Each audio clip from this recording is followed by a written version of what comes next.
Our guest, Anshika, is the founder of Eternity, and she is on a mission to digitalise the £5 billion South Asian wedding industry. An industry Anshika believes is in need of technological reform after struggles organising her sister's wedding. When my sister was getting married, she'd gotten engaged and that was pre-COVID, and then her wedding date was actually during COVID. So there were so many restrictions in place. We started the planning process, but there was just so much to do, and it was, you didn't know what you didn't know, right, about the whole wedding planning process. Anshika decided to turn her idea into a reality and started the development of the Eternity app. The app aims to make wedding planning simpler for the 90,000 South Asian couples tying the knot in the UK each year. Any product that gets created and any business is created surrounding a problem, right? And understanding, if I'm going to tackle this problem, what would I want as the solution? And that's why it's really important for me, speak to different couples and people that were getting married to understand what would the solution look like. Today we unravel the story of Eternity, where tradition meets technology and where our guest is making wedding dreams come alive. And without further ado, a warm welcome to Anshika. Brilliant. So the first element of this podcast is called 0 to 6 months. Right. Because we want aspiring founders to watch the podcast and think, what could they do that Anshika did that could help me start my business? Like, we want the real actionable insights. So tell me a bit more about the problems you had with your sister's wedding and how that led to you developing the first idea of this app. Yeah, so I think when my sister was getting married, she'd gotten engaged and that was pre-COVID, and then her wedding date was actually during COVID. So there were so many restrictions in place. And as she had just gotten engaged, we started the planning process, but there was just so much to do, and it was not really knowing, you didn't know what you didn't know, right, about the whole wedding planning process. So that was probably a struggle in itself, but then realizing that every bride is different, every groom is different, and every couple is different. So ultimately, what my sister was going through was very different to what her partner was going through. And there was a lot of navigating the kind of wedding you wanted, the kind of wedding your families wanted, the traditional side, as well as logistically. How can you find the right suppliers that you get along with as well? Because that's a really important thing. You're going to be working with these people on what's said to be the most important day of your life. And you want to make sure that you get along with them, you have the right rapport, they understand your vision. And so I think it was a lot of that can just be really overwhelming. So as that was happening, and then obviously COVID came in play, I realized that the wedding industry, specifically for South Asians, is very offline. And then COVID made it a lot more prevalent because you couldn't go into a shop, you couldn't go to an exhibition, print magazines were coming out once a quarter. And so there wasn't really as much that you could do in the digital space other than maybe Google or Instagram. And she used to use Instagram kind of for her social life, and you wouldn't want to go on there and then be like, oh my God, have I spoken to my decorator about this? I see. So that was kind of the problem that we found. And then to your point of the 0 to 6 months, it was a lot of, okay, well, if I was to do something in this space, what would it look like? Brainstorming, and I'm a very visual person, so I just had to like dump everything down, even draw the little things out. I remember I drew something out and sent it to my friend at the time, just via WhatsApp or something, to say, hey, look, could do something like this. So jotting all of that down, and then speaking to people in the industry. That was a big one. Of anyone that we knew, let's run it past them. Why hasn't it been done before? It seemed like a pretty obvious problem, but there had to have been a reason. So kind of understanding what has come about before, why is it not worked, what has worked in it, and understanding all of those things and the failures that have happened in the industry to make sure that we don't make the same mistakes. And what made you think it's not been done before? Actually, I'm the person that's going to do it. You know, what gave you the confidence to really start turning this idea into a reality? Yeah, I think it's quite cliche, but I've always wanted to do something by myself. And I think everyone who ends up being an entrepreneur has always said that I wanted to do it. I think for me, it was whilst I was working at HSBC, I loved the role, I loved the people. It was all really enjoyable. It was probably just that element of COVID which made it remote working, where I was a bit like, let me reevaluate. I knew I wanted to do something, but is now maybe the right time to do it? I was very blessed that I still am, and I do live at home, which means that I didn't have a mortgage to pay. I didn't have like kids or any other financial responsibilities other than kind of my own lifestyle. So it just seemed like the timing was right to start it. And that's what probably gave me the confidence, as well as, of course, what's the most important is just the passion for the idea that I think firsthand seeing her go through it, and then she had a couple of friends getting married in the same year, seeing them all talking about it and realising the logistical stress, the pressure side, that was probably the first-hand problem that I resonated with, which then led to the passion to do it as well. Yeah, and it's so amazing that you've mentioned like living at home. You know, I think some people shy away from that, but actually you've got, when you can go all in and you've got like a kind of safety net, it's like really great to get involved like at that moment. I always say I'm so blessed and privileged that I've been able to do that, and it's something that not a lot of people may be able to do. And luckily I have very supportive parents and very supportive family who have just always said that do it, and just do it to your fullest. Don't kind of half-heartedly do it, and don't worry about X, Y, and Z. Like, just give your all. Yeah, it's funny because most of the entrepreneurs we're talking to have all started something like in the pandemic. It felt like it was like a moment of time to think, reflect about what's next in life. So it's really great that like in the pandemic you had the time and space to like sort of build this app. Yeah, I think that's the whole working from home thing as well. I'm non-technical, so I'm not a technical person. Building an app was kind of seeing the problem, realizing the solution required that, and so working towards it and finding the right people. So that involved the process of outsourcing to developers to make sure that we have a website and an app which can work well. And it was still very much early stage, and it still is early stage where we're at in terms of the tech side of things. Hence kind of the next phases that we're now going through with fundraising and tech enhancements. But I think it was a really good starting point to get it out there, as well as build that relationship with couples and most importantly suppliers. Amazing. And have you watched the Stephen Bartlett podcast before? Yes, I have. Yeah, so he touches on people's early years to influence like why they became entrepreneurs. And I was wondering, is there anything you knew from being a child that you're like, you know, I want my own thing. I'm very like goal orientated. I want to make things happen. Like, how were you as a child? I think for me it came from looking at my parents, and specifically my dad. I think both of them together, my mum and dad, the way that they manage the work-life balance between their jobs and then me and my sister and like raising us, I think that's something that I really resonated with and really drove me, because I'm like, do you know what, that's what I want to do and what I want to replicate. And I think what was really important is seeing both of them manage their expectations in their workplaces to make sure they have that work-life balance.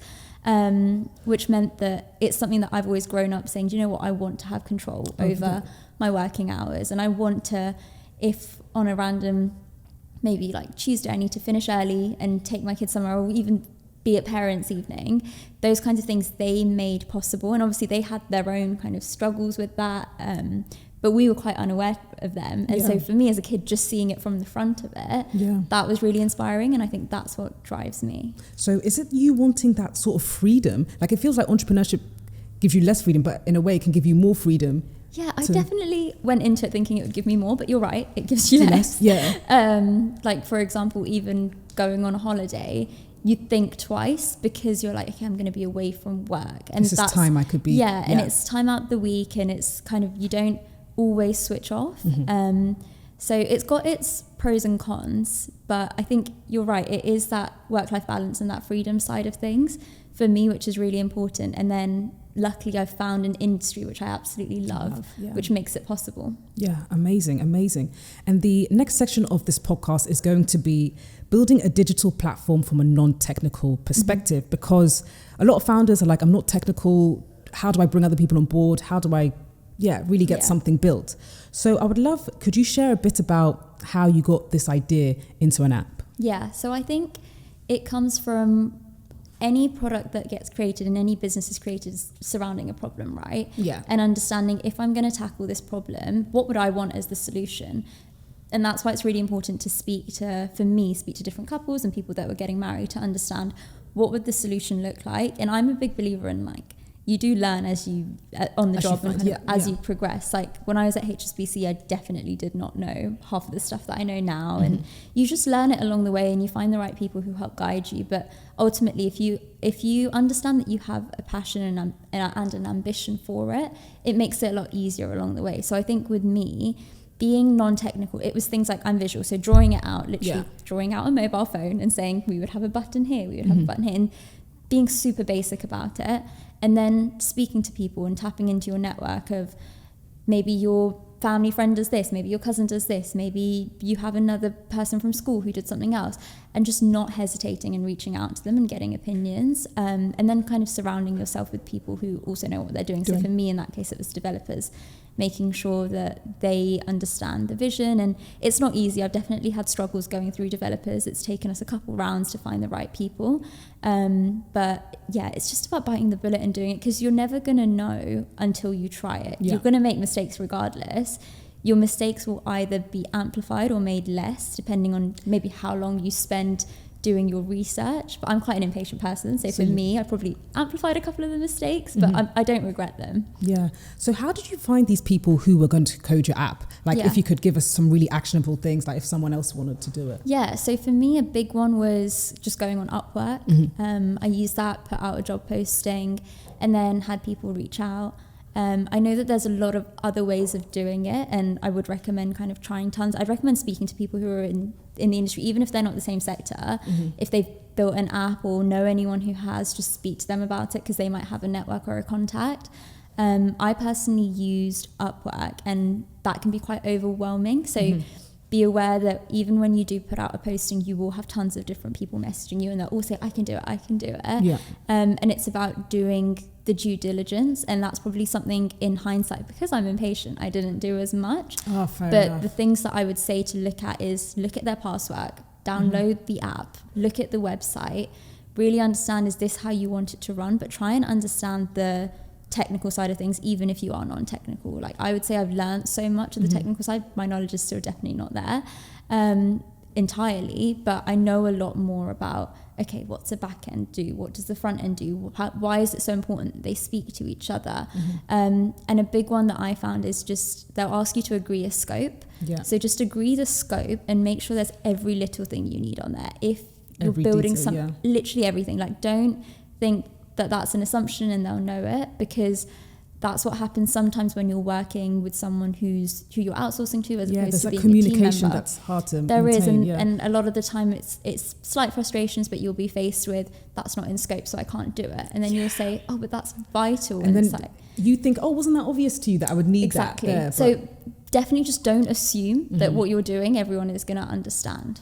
Yeah, totally appreciate that.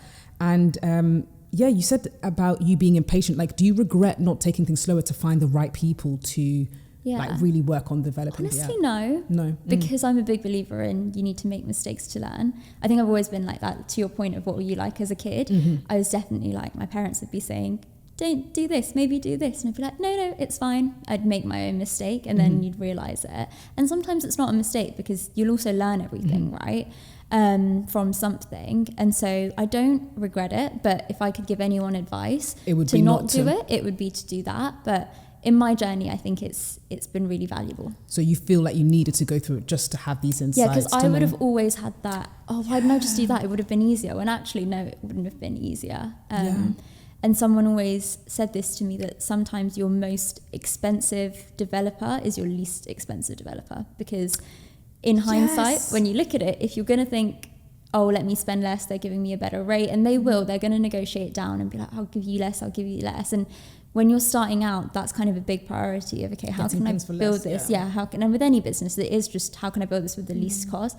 It's going to be the most expensive in the long run. It's funny, because we were chatting with another guest on the podcast, and we both went for like really cheap development apps, and it cost us in that sense, because it didn't work. The most expensive is the least expensive. That way around. And then when you pay for like, because people who are really good, they do tend to charge, what they think they deserve. So that's a really good insight from you. And did you want a technical co-founder when building this? I think even now I still think about how valuable it would have been.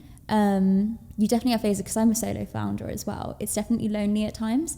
So you're definitely like, okay, if I am going to have a founder, they should ideally be technical, because it will take that off my plate. I spend a lot of time learning what I need to know and what I need to say before going into a conversation with developers. So a lot of the time I think yes. I think from the current standpoint we're at with fundraising, investors prefer it as well. So it's definitely something that I hear a lot.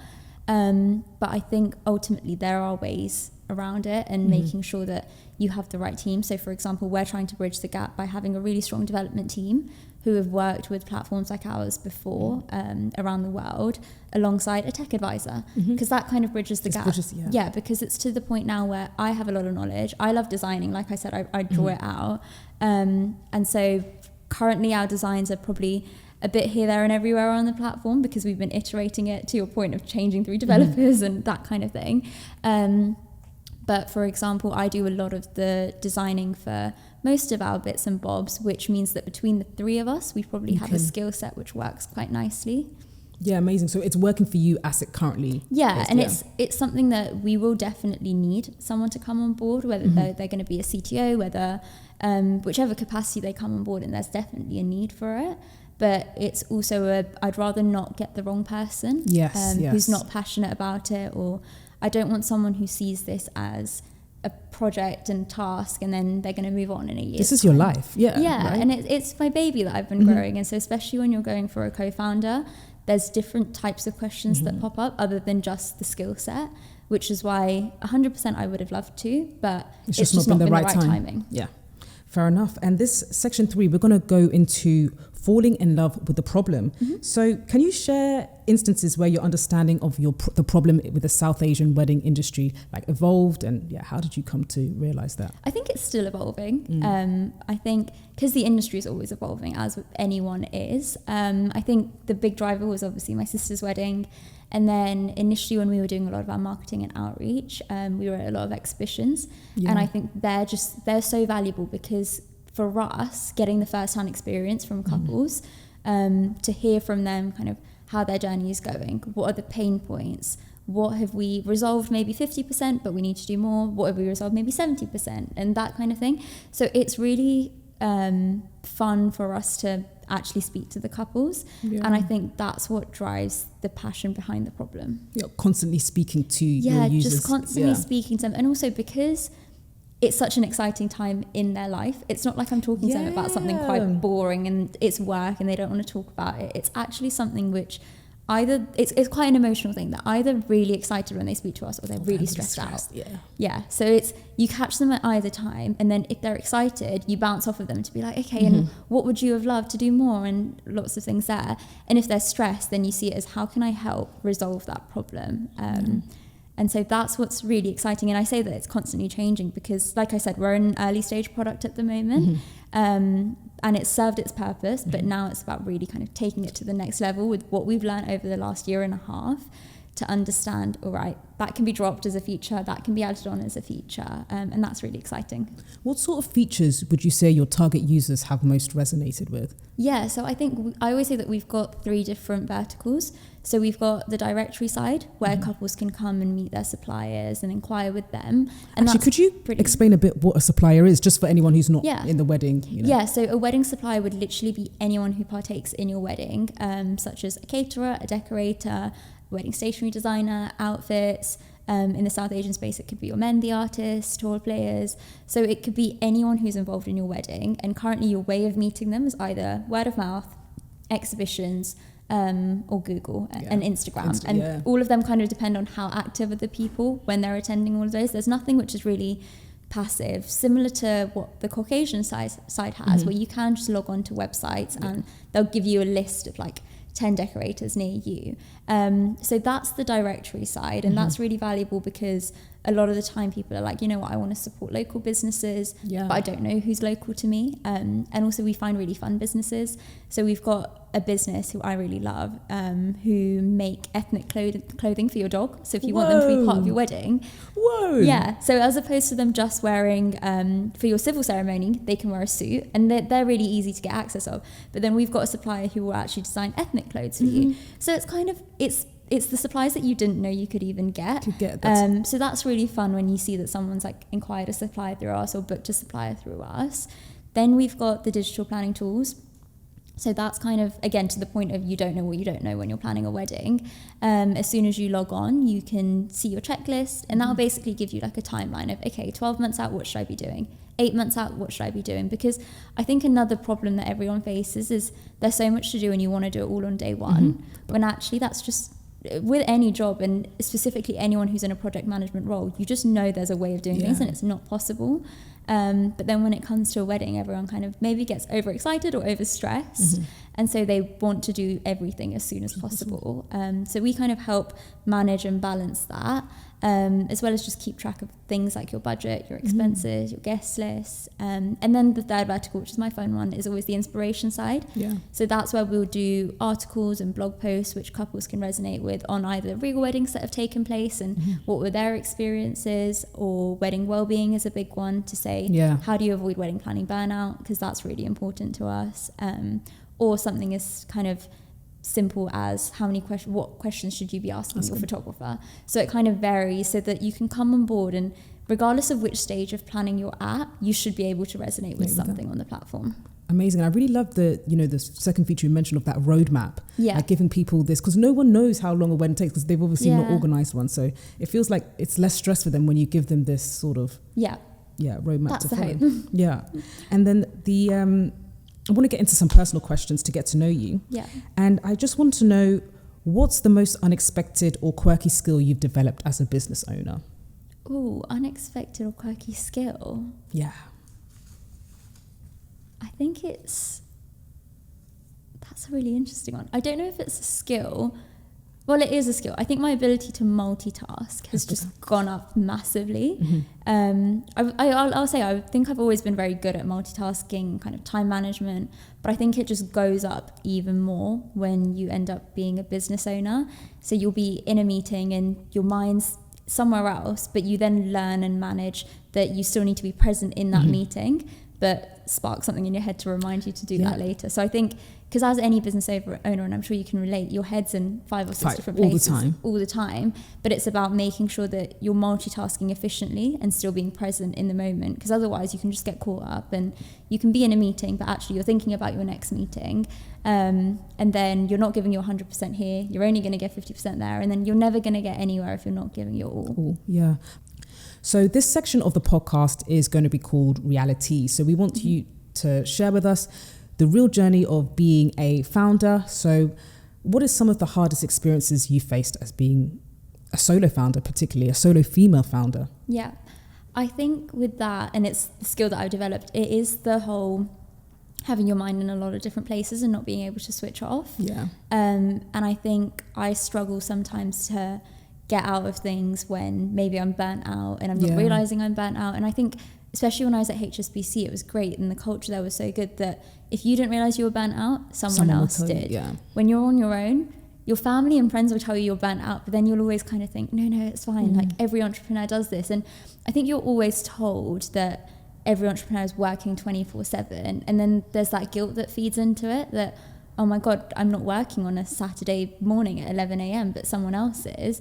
And I think that's the tricky thing, is the guilt of when you're not working, it's the guilt of should I be working? And then when you're working, it's the guilt of should I be spending time with my family and my friends and allocating that. And I think that's what I've probably struggled with the most, and I'm still getting used to it. That, Do you still have time for like managing your relationships with your loved ones? Is that still a thing for you? Yeah, luckily I do. Like, I'm very blessed with, of course, living at home makes a big difference. Anytime I'm stressed, I can just go downstairs. My dog's great help. He's just like the best emotional support you can get. I'm really blessed with family and friends who basically understand what I'm going through, which is really great. But I think sometimes there is that guilt that if I'm having to say no to specific events or something that I used to do when I was working, because I could probably manage it slightly better. That's the main thing. And also just the guilt of sometimes you can be free on a Thursday evening, but you don't have the mental capacity to go out. So then saying no. And it's like, when you can't tell people the reason because it's like not a... Well, and you don't want to be like, just work's really busy, because then you feel guilty for being that person when you shouldn't. You never want to be that person. You never want to be that person. You never want to be that person that's like, I'm busy because of work. Yeah. And I think I have had phases where I have done that a lot, but luckily my family, and specifically my parents, they're really good at telling me, like, get out of the house, come on a walk with us, or just go talk to someone else. No, that was a really, really great insight. And our final question is, what advice would you give to other aspiring young entrepreneurs? I would say just start doing anything. Even if you don't know what that might be, just look around you. You'll probably see a problem somewhere. Speak to other founders is a really important thing. I think even now with the business, the most that I've learned has been through speaking to other founders who aren't doing the same thing I'm doing. They're not even the same business model as me, not the same sector, but you just learn so much from their mindset, and that's really inspiring. So if I could tell anyone, it would be 1, speak to different founders or people who have done it, and 2, just start, just brainstorm, dump a lot of ideas down and just get going. Yeah, just start is such an important word of advice, and it feels like a common advice a lot of entrepreneurs are just saying, just start and see how it goes. Yeah, because whenever you're going to start, you're always going to have to learn and then get back up. And I think the average stat is that it takes about 3 years for any business to get up and running. Yeah. So the later you keep leaving that 3 years, the more you're going to be like, I wish I started this sooner. Yeah. Totally appreciate that. Thank you so much, Anshika. It's been a really inspiring conversation, especially as a solo female founder. Like, it really inspired me to hear about your journey, hear how you're going to disrupt the wedding industry. So thank you. Thank you for being here. Thank you so much for having me. Yeah. I was so inspired by Anshika's personal journey to start her wedding app, especially as a solo female founder. Things can be hard, but Anshika showed that if you've got the dedication and perseverance, you can make it through. I really hope you enjoyed this episode. If you did, please like, comment, and subscribe. See you soon.